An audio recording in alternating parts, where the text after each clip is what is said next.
رضوان صاحب انہوں نے یہ بھی کہا کہ ملک معاشی مشکلات سے نکل کر ترقی اور خوشحالی کی جانب گامزن ہے. آپ کو نظر آ رہا ہے کچھ؟ دیکھیے بہتری کی طرف تو ہم گئے ہیں.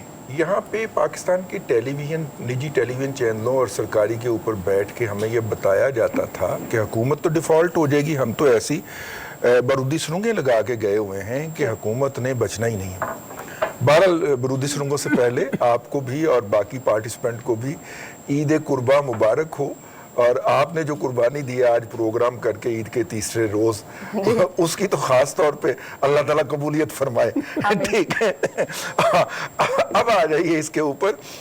دیکھیے اپنا ڈاکٹر صاحب نے جو بات کہی ہے اس سے میں ایک قدم اور آگے بڑھا رہا ہوں.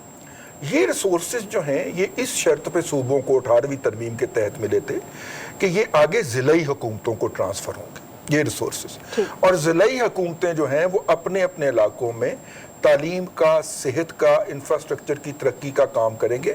میرے الٹے ہاتھ پہ بیٹھے ہوئے ہیں میرے دوست سلمان عابد صاحب, ان کا بہت کام ہے لوکل گورنمنٹس کے اوپر. انہوں نے کتاب بھی لکھی ہے, اگرچہ مجھے نہیں دی لیکن انہوں نے لکھی ہے اس کے اوپر.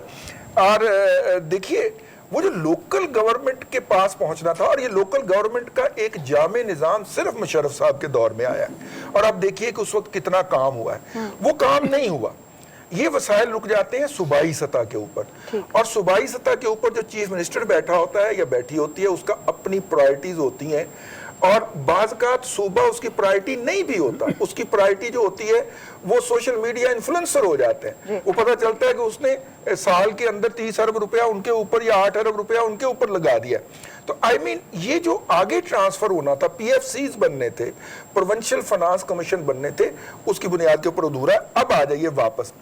100 دن کی اہمیت اس لیے ہوتی ہے, پہلے 100 دن کی کسی بھی حکومت کی اہمیت اس لیے ہوتی ہے کہ اس نے اپنی ترجیحات سیٹ کرنی ہوتی ہیں, پالیسیز دینی ہوتی ہیں کہ ہم کیا کریں گے.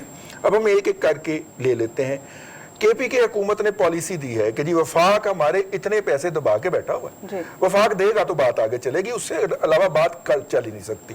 اور سوشل میڈیا انفلوئنسر جو کیئر ٹیکر گورنمنٹ میں فارغ ہوئے تھے, آپ کو اور مجھے گالیاں دینے کے لیے سوشل میڈیا پہ بھرتی کیے گئے ہوئے ہیں, ان کو واپس انڈکٹ کر کے ان کی وہ 6 یا 7 مہینے کی تنخواہیں بھی انہوں نے ادا کر دی ہیں.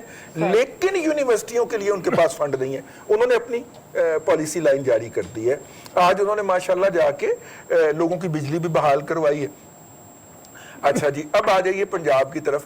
پنجاب نے بہت سارے انیشیٹو لیے ہیں جی, ایک گنتے جائیے آپ گن نہیں پائیں گے. صحت کے اندر انیشیٹو ہے, تعلیم کے اندر انیشیٹو ہے, اور انہوں نے ایک اسٹریٹجی دی ہے کہ صحت, تعلیم, صفائی, سینیٹیشن وغیرہ, سوک فیسلٹیز, یہ ہماری ترجیح ہے, اور اس کے اوپر انہوں نے کچھ نہ کچھ کر کے دکھایا ہے. آپ سندھ کے اندر چلے جائیے تو سندھ نے کراچی کو ایک ماڈل بنا کے وہاں پہ کچھ کرنے کی کوشش کی ہے. وہ کرنے میں کامیاب رہے ہیں, جزوی طور پہ کامیاب ہوئے ہیں, یہ تو وہاں کے رہنے والے ہی بتا سکتے ہیں, جو کہ شاید جس وقت ہمارا پروگرام چل رہا ہے اس وقت بھی پانی کے ٹینکر کے انتظار میں گیٹ کے اوپر کھڑے ہو. بڑے مشکل حالات ہیں سندھ کے.